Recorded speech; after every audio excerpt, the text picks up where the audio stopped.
Okay, welcome to the Hubfizz Show, where you can get ideas to help you grow your eco-conscious business. And today I'm joined by Jane Shaw from Ethical Business Marketing, and we are talking about making ethical the norm with purpose-driven marketing. So welcome, Jane. Great to have you on the show. It's lovely to be here. Thanks so much for having me.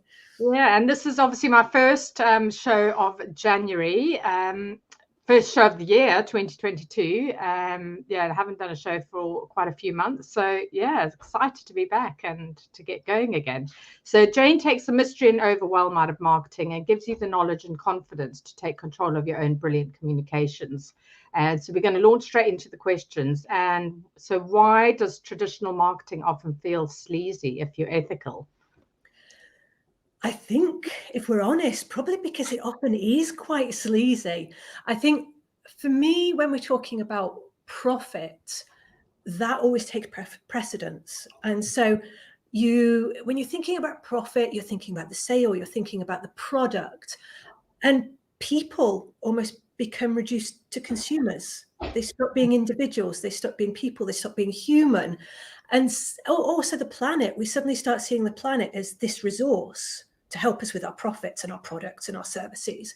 So when we become profit-based, then the lines of what's acceptable begin to blur a little bit, and we begin to think perhaps about psychological trickery, quite honestly, manipulation in ways that we wouldn't. And actually, just truthfully, quite a lot of the things we see around some kinds of marketing, they really are, it is trickery and it is manipulation. So if we're ethical, most of us don't really want to do that. And it just doesn't feel very comfortable. And there's a reason for that. So I think really that's why when we're ethical, sometimes marketing can feel pretty dirty tricks, really. Yeah, and I know this is a widespread problem. A lot of people really find this really difficult to promote themselves and promote their services. Could you give us an example of purpose-driven market versus profit-driven market? Because I know this is something that you talk about a lot. Yeah, I mean, I think an obvious one would be pricing and offers. So let's say, for instance, we've got it was 149.99 and now it's 99 pounds. And I think when we begin to think like that, we can unpack that phrase, that one little banner, in so many ways. The first thing would be, why are we saying 149.99? Why aren't we saying 150? And again, that goes back to this psychological tricks. And maybe there's nothing wrong with that. Maybe that is right for your business. But I think when we begin to unpick the ethics, it's a question we all need to ask ourselves is, do we really want to be selling something for 1,499, or do we want to be selling it for 150? Because that's what it is. Yeah. And when we begin to unpack a lot of offers, we need to start thinking about, why are we doing the offer? Is it a genuine offer? It's very different. If you're putting something on offer because you need to clear space in your warehouse, no one's going to complain. But are you doing it to make the product seem like a bargain when actually it's not? Are you doing it to create a fear of missing out, FOMO? Is it to create an element of scarcity? And I think, a lot of the times pricing and offers are designed to create a reality that isn't there, even down to the fact that even if we expect to sell the product at 99.99, actually, if somebody's seen 1,499 first, then suddenly that 99 looks like a bargain. Whereas if it's in the 99 first and then the 149, the 149 would seem like a right rip-off. So our brains are geared to think that the first price we see is the anchor point. And if it goes up, then we think we're being ripped off. If it goes down, we think we're getting a bargain. And so there's so much of that pricing and offers that we often don't think about. We often just take other people's way of doing things. But actually, if we thought about it a bit more, we'd probably begin to question some of what we do much more than we do. Definitely. I think that's a great example, and it happens a lot. I've seen it a lot. And I think I love what you're trying to do, because you say that you are sharing your secrets of what you know in marketing and empowering others with knowledge and confidence to market themselves. So what have you found has been the impact has it had on your clients, but also your own business? Because, you know, a lot of people often say, well, if I overshare or give too much, you know, then I'm never going to get this, you know, get the sale. And, you know, and this all goes back to that traditional marketing again, doesn't it? Yeah. You know, it's really interesting. I saw somebody on LinkedIn the other day, and he said, look, if you went through every single post I've put out there in the last year, you would have my course, but you're not going to do that. And I thought that was a really good way of describing knowledge sharing, actually. Yeah. You know, I think it's hard to give away too much, but even if you did, I think I'm lucky enough. I've kind of got almost to that stage in my life where I am less worried about I want businesses to succeed that are ethical. I want sustainable businesses to become the norm.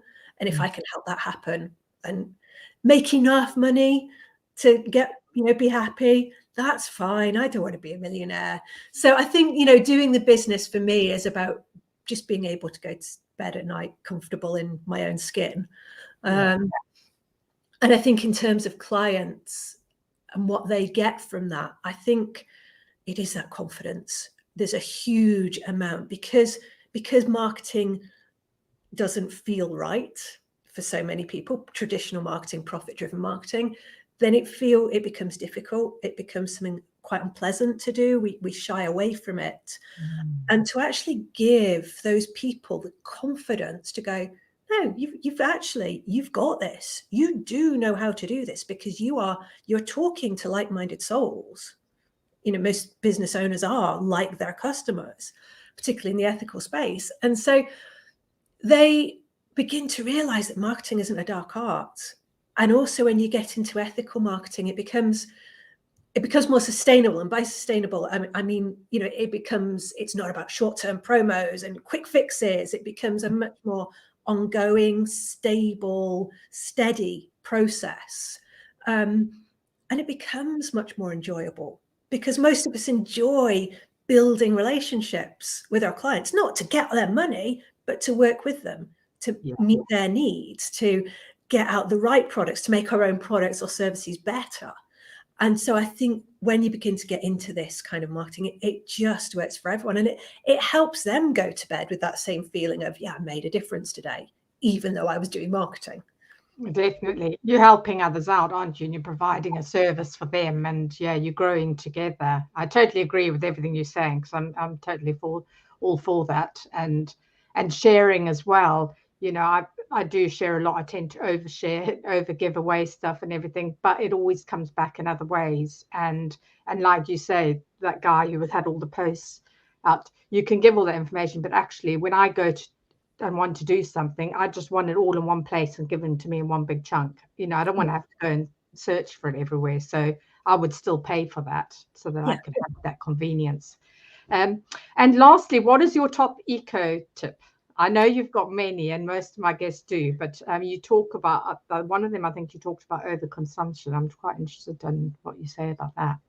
Yeah, I do go on about this quite a lot, and we've all got to consume less. You know, for me, we see so many overwhelming tips and do this, do that. You know, compost, reduce this, turn on, change your light bulbs.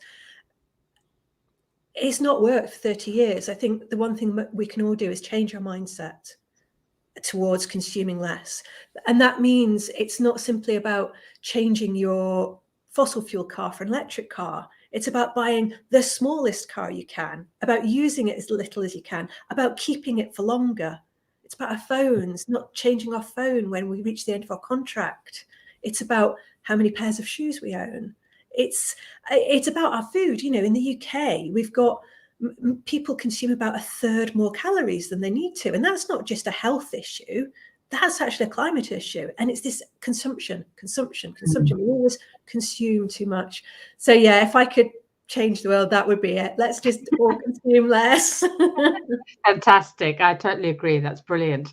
Anyway, we're coming to the end of the show. You can find Caroline at ethicalbusinessmarketing.com. You're also on LinkedIn as Sure Thing Jane. Yep. Yeah, SHAW thing, Jane. So thank you so much for joining me, Jane. It's such a pleasure to have you on your show, and thanks for sharing all your tips. It's amazing. Thank you so much. It's been absolutely lovely. And to those of you who are viewing or watching the replay, thank you so much for joining us. Please put your comments below, any questions you've got, and we'll get back to you as soon as we can. Otherwise, we'll see you same time next week at 11 o'clock. Goodbye for now.